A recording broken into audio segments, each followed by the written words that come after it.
2절 말씀입니다. 창세기 17장 15절에서 22절. 우리 한 절씩 같이 교독합니다.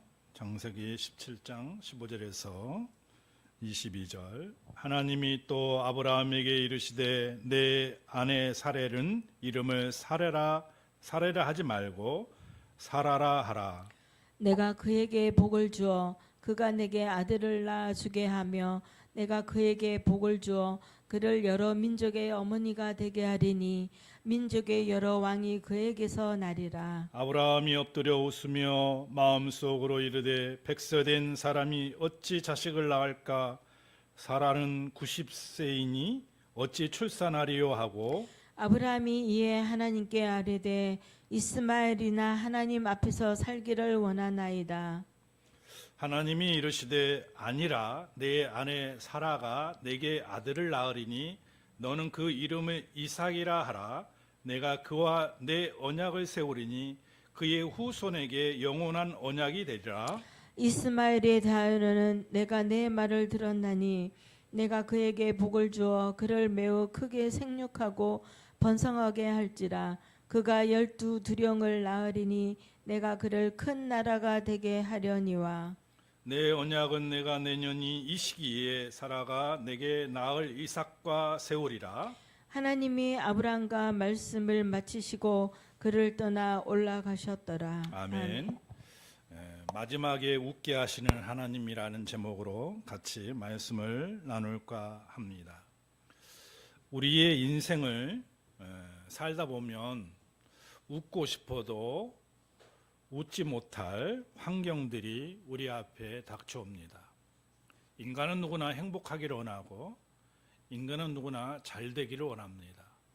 그래서 그 삶이 항상 웃는 그런 행복한 삶이 되기를 간절히 인간들은 원하고 있습니다. 그런데 우리가 기대한 만큼 우리의 삶 속에서 웃는 날들이 그리 많지가 않습니다. 왜 그렇습니까? 그것은 우리가 기대한 만큼 우리의 일들이 풀리지 않고 원하는 일들이 이루어지지 않기 때문에 웃지 못하는 거죠. 이 세상에 살아가는 모든 사람들은 행복을 추구하며 살아갑니다. 다시 말하면 웃는 날이 많아지기를 바라고 살아가죠.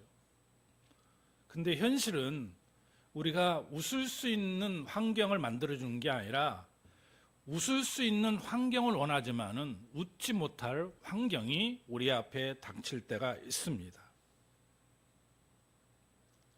그럴 때 우리는 정말 낙심하고 좌절하면서 실망한 삶을 살아갑니다. 바로 오늘 본문에 있는 말씀도 마찬가지죠. 아브라함이 이 삶을 살아갈 때도 이 시기에도 마찬가지였어요. 아브라함과 사라도 바로 그런 자리에 서 있었습니다. 쉽게 얘기하면 대를 이어서 그 그 집안이 세워져야 되는데 대를 이을 수 없는 거예요. 대가 끊겨버리는 거죠. 그러니까 본처에서부터 대가 이어져야 되는데 본처에 대가 이어지지 아니하니까 그냥 비전이 있는 삶이 아니라 그냥 되는 대로 인간의 어떤 방법으로 그냥 다른 순서를 가지고 그냥 살아갈 수밖에 없는 환경에 놓였던 거죠. 그 인생의 끝자락 마지막에 하나님께서는 아브라함을 찾아오셔서 축복의 말씀을 주십니다. 그게 바로 오늘 본문에 있는 말씀입니다. 인생의 끝자락에 웃을 수 있는 이름을 축복하여 주시는 거죠. 우리가 이 말씀을 몇 번은 들었을 줄로 믿습니다. 왜 이 말씀이 축복의 말씀이고 이 말씀을 통해서 우리가 이 세대를 살아가면서 우리의 마인드가 바뀌어야 된다는 거죠. 우리가 생각하고 바라보는 세계가 다가 아니다고. 성경에 기록된 이 하나님의 말씀을 우리가 순종하고 따라갈 때에 우리 앞에는 놀라운 상상도 못한 하나님의 기적과 축복의 역사가 임한다는 사실을 이 본문은 우리에게 깨우쳐 주는 거 아닌가 하는 생각을 가졌습니다. 그래서 오늘 이 첫 번째로 하나님이 축복하시기에 이름을 바꾸시는 것을 우리가 볼 수가 있습니다. 그 15절과 16절에 얘기합니다. 하나님이 또 아브라함에게 이르시되 내 아내 사레는 이름을 사레라 하지 말고 사라라 하라 라고 합니다. 그리고 16절에 뭐라고 그랬습니까? 내가 그에게 복을 주어 그가 내게 아들을 낳게 주게 하며 내가 그에게 복을 주어 그를 여러 민족의 어머니가 되게 하리니 민족의 여러 왕이 그에게서 나리라 라고 얘기합니다. 참 인간 편에서 이 말씀을 받으면요, 말도 안 되는 얘기를 지금 하나님이 하시는 거예요.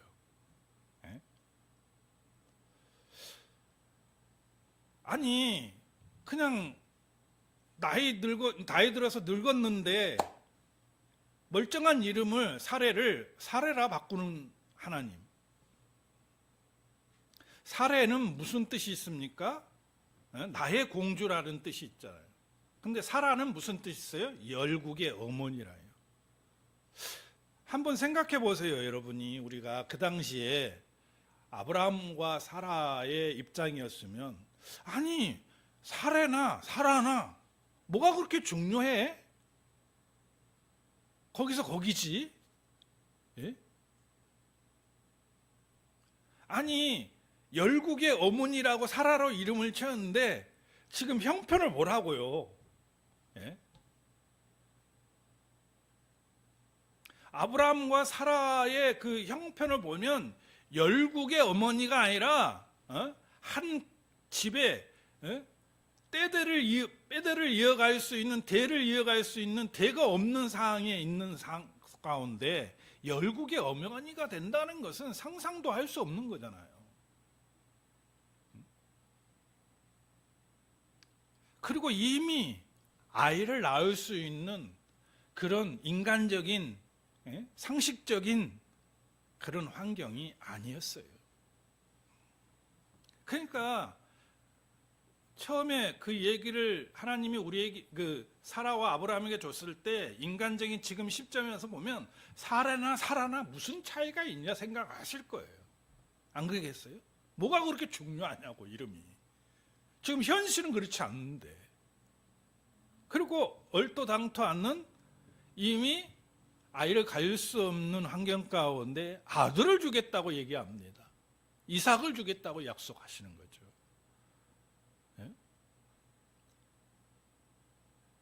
이게 순수하게 받아들일 수 있는 메시지라고 생각합니까? 하나님의 말씀이라고 생각합니까? 믿을 수 없는 환경이고 수용할 수 없는 여건이죠. 그래서 웃었다는 얘기를 합니다. 웃었다. 불확실하고 가망이 없는 그 현실 속에서 대를 이을 아들을 주겠다고 하는데 참 이게 믿기지 않는 환경과 여건이에요. 근데 하나님의 측면에서 우리가 보면 하나님은 계획을 가지고 하나님이 일하시고 있다는 것을 우리가 알 수 있어요. 인간적 측면에서 보면 이름 바꾸는 그게 뭐 중요하냐고. 이미 자녀를 낳을 수 있는 수태가 할 수 있는 여건이 아닌데. 근데 하나님께서는 철저한 하나님의 계획하심이 있었어요. 벌써 사레를 사라라고 이름을 바꾸시면서 하나님의 뜻을 이루어감을 우리가 알 수 있습니다. 로마서 11장 33절에 있잖아요. 깊도다 하나님의 지혜와 지식의 풍요함이요. 그의 판단은 헤아리지 못할 것이며 그의 길은 찾지도 못한다고 합니다. 우리의 인간의 조그마한 소견을 가지고 하나님의 그 지혜와 그 판단을 헤아리며 찾을 수 있겠을까요? 없지요. 하나님은 철저한 하나님의 계획을 가지고 이 운행에 가시는 것을 우리가 알 수 있습니다. 그리고 또 한 가지는 불가능한 환경 가운데에서 하나님은 능력의 하나님이라는 것을 보여주고 있습니다. 왜? 아이를 가질 수 없는 환경 가운데 놓였는데 아이를 가질 수 있다고 얘기합니다. 아들을 주겠다고 얘기해요.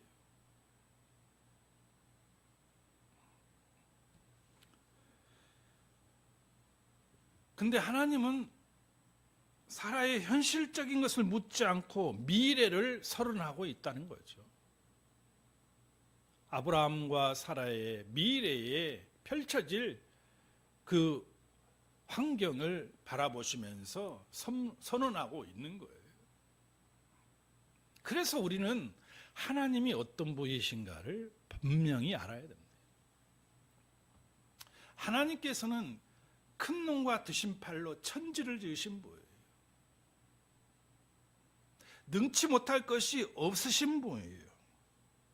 할 수 없는 것이 없는 하나님이라는 거예요.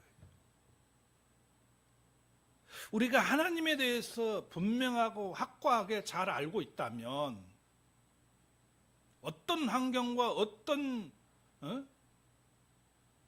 내 삶 가운데에서도 우리는 끝까지 순종하며 하나님을 붙들며 살 수밖에 없습니다. 근데 수많은 사람들이 내가 하나님을 믿고 예수를 믿는다면서도 자기의 편의에 따라서 순종하고 편의에 따라서 믿고 있다는 것을 우리는 사람들의 모습 속에서 볼 수 있잖아요. 하나님의 능력을 바라보면서 하나님이 어떤 분이라는 것을 분명히 우리가 인식하고 알고 있다면 어떤 환경이 환난과 시련이 찾아와도 우리는 하나님의 말씀에 순종하고 굳건하게 그 자리를 믿음으로 지켜나가야 한다는 거예요. 근데 놀라운 일이 펼치잖아요. 수태를 할 수 없는 사라가 아이를 갖게 되는 거예요. 이게 기적이 아닙니까? 세상으로 얘기하면 기적인데 하나님은 기적이 아니에요. 이 세상 만물을 창조하시고 없는 것이 있는 같이 보여주신 위대하신 하나님이기 때문에 못할 것이 없는 하나님이라는 거죠. 단지 우리가 믿지 않기 때문에 하나님의 역사가 일어나지 않는 거예요. 우리는 하나님의 능력 주시면은 못할 것이 없다는 귀한 진리를 우리가 알아야 됩니다. 그리고 이 진리를 확고하게 믿고 어떤 환경과 난관이 닥쳐온다 할지라도 끝까지 하나님을 붙들 수 있는 우리가 돼야 됩니다.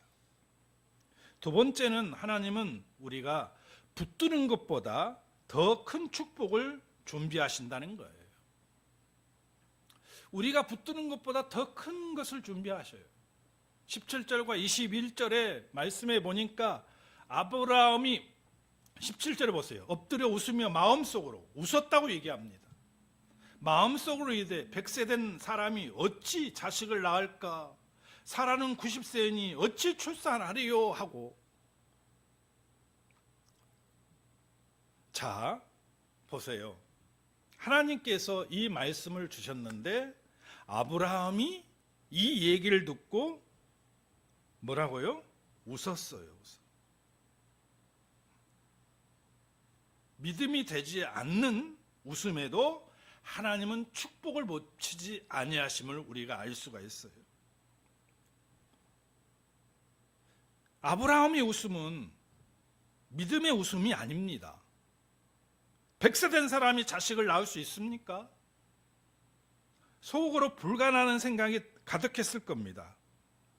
그럼에도 하나님은 아브라함을 꾸짖지 아니하십니다. 오히려 그 웃음을 이삭이라고 집니다. 이름을. 이삭의 뜻이 웃음이에요. 그리고 이름을 바꾸시지 않습니까?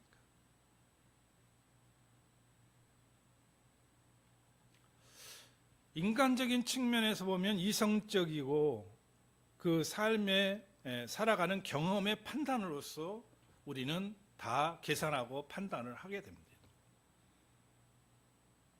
100세가 됐는데 90세가 됐는데 아이를 갖는다고는 상상을 할 수가 없어요.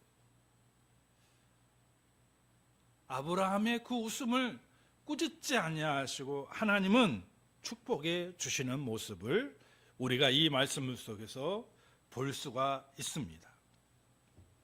그러니까 하나님은 부모님 같은 마음이 아닌가 하는 생각이 돼요. 어린아이가 자전거를 탈 때에 처음 자전거를 타다 보면은 넘어지고 또 잘 타지 못하잖아요. 그럼 자전거를 타지 못한다 해서 부모가 자전거를 자녀에게서 빼앗아 버립니까? 아니죠. 기다리면서 이 자녀가 자전거를 온전히 탈 수 있도록 기다려주는 거죠. 빼앗지 않고. 그래서 능숙하게 자전거를 탈 수 있게끔 만드는 거예요. 그리고 넘어지지 않도록 붙잡아 주시는 거예요. 하나님. 우리의 인생길이 그런 거예요. 하나님께서 그냥 우리에게 길을 주셨을 때 그냥 주시는 것이 아니라 하나님께서 우리에게 복 주시기 위해서 붙잡아 주시고 우리가 잘못된 길로 가지 않도록 인도해 주신다는 사실을 우리는 기억해야 됩니다.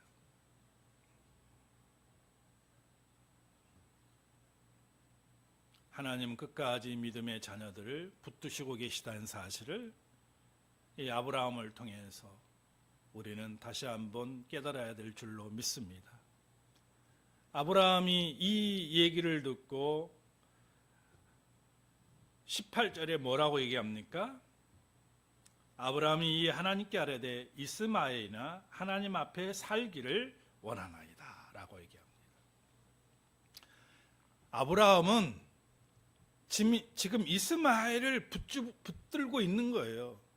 이스마엘이 있으니까 이 이스마엘을 붙잡고 대를 이어서 갈 수 있게끔 하던 얘기를 하나님께 하고 있는 거예요.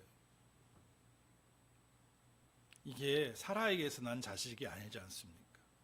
하나님은 인정하지 않으신 거죠.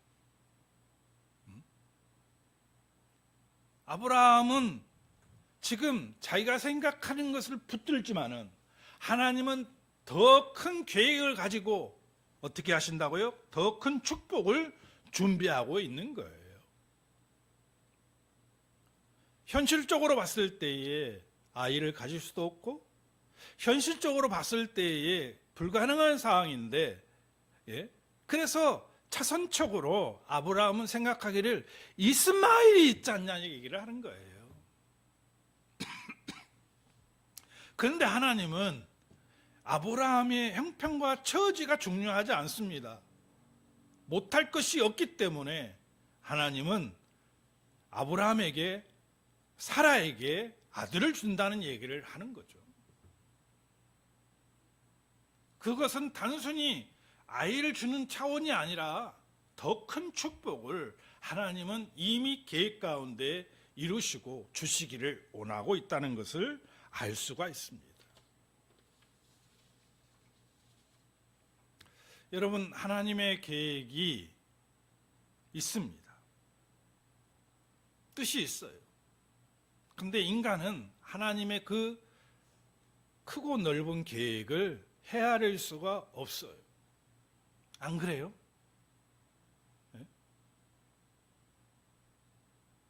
우리가 하나님의 그 크고 넓은 그 하나님의 계획하심을 온전히 우리가 이해할 수 있겠어요? 헤아릴 수 있겠어요?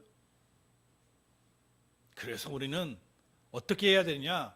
하나님의 뜻에 그냥 순종하면 되는 거예요. 순종하면. 하나님이 이미 계획을 가지고 이뤄가고 계시는데 우리는 그 계획에 순종해 가면 되는 거예요. 그러면 어떤 결실이 나오냐? 결과가 나오냐? 우리는 결실을 맺게 되죠. 열매를 맺게 됩니다. 반대로 하나님의 뜻에 순종하지 않고 가면은 우리는 좋은 결실을 맺는 것이 아니라 우리는 어떻게 해요? 실망과 낙심 가운데 머무르게 되는 거죠. 이스마엘이 하나님 앞에 살기를 원하나이다고 하는 이 아브라함의 간곡한 애침은 이미 이스마엘은 손에 쥔 떡입니다. 근데 하나님이 얘기하시는 이삭은 아직 아무것도 이루어지지 아니한 일이죠. 근데 아브라함은 그 현실에 붙여져 있는 그냥 조그마한 이스마엘을 붙들고 그냥 살기를 원하죠. 근데 하나님은 계획은 더 큰 축복을 위한 하나님의 계획이 있다는 사실입니다. 우리는 하나님의 섭리를 믿어야 된다고 생각합니다.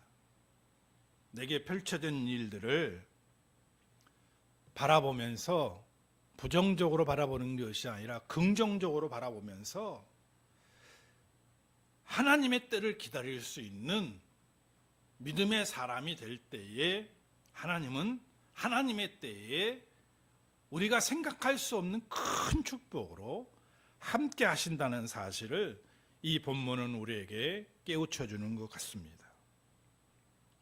마지막으로 하나님의 축복은 반드시 하나님의 때에 있다는 거예요. 21절과 22절에 보면은 이스마엘에 대하여는 내가 내 말을 들었나니 내가 그에게 복을 주어 그를 매우 크게 생육하고 봉성하게 할지라. 그가 12두령을 낳으리니 내가 그를 큰 나라가 되게 하려니와 내 언약은 내가 내년 이 시기에 사라가 내게서 낳을 이삭과 세우리라. 이삭과 세우리라 얘기합니다. 하나님이 아브라함과 말씀을 마치고 그를 떠나 올라가셨더라. 하나님이 말씀하십니다. 내년 이맘때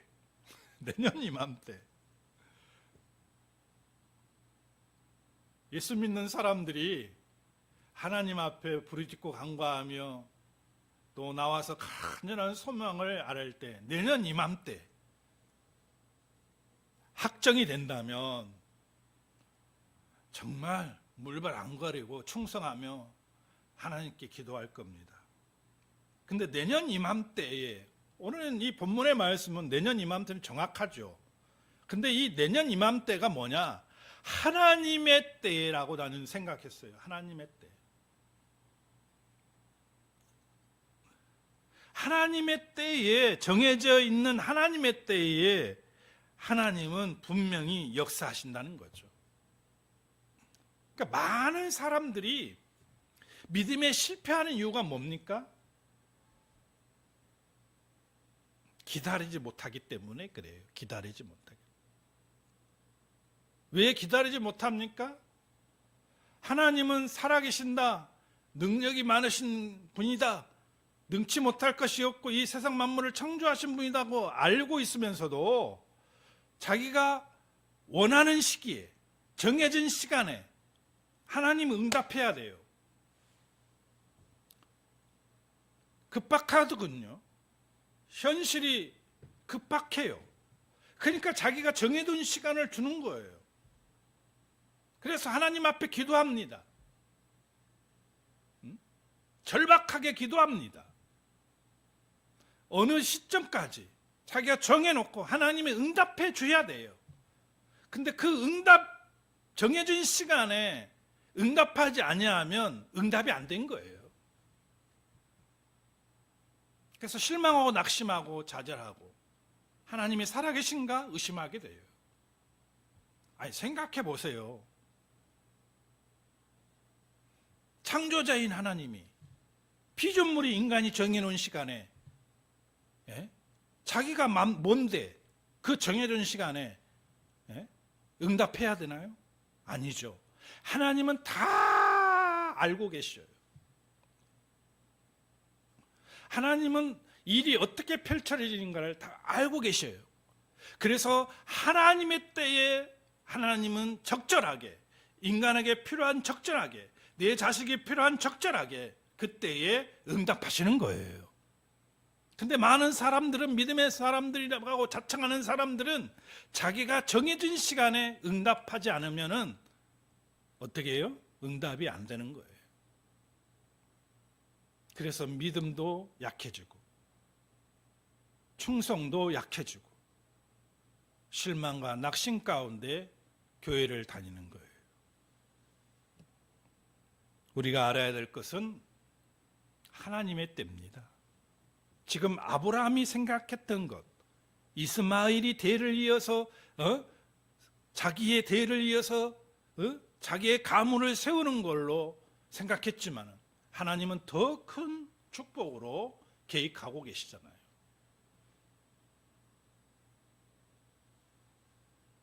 우리는 그래서 인내하며 기다리며 기다릴 때 마지막에 웃게 된다는 거예요. 인내하며 기다린다. 여러분, 기다린다는 뜻이 뭘까요? 계속 인내하면서 기다리는데 저는 기다린다는 의미를 이렇게 받아들였습니다. 믿음으로 산다는 거.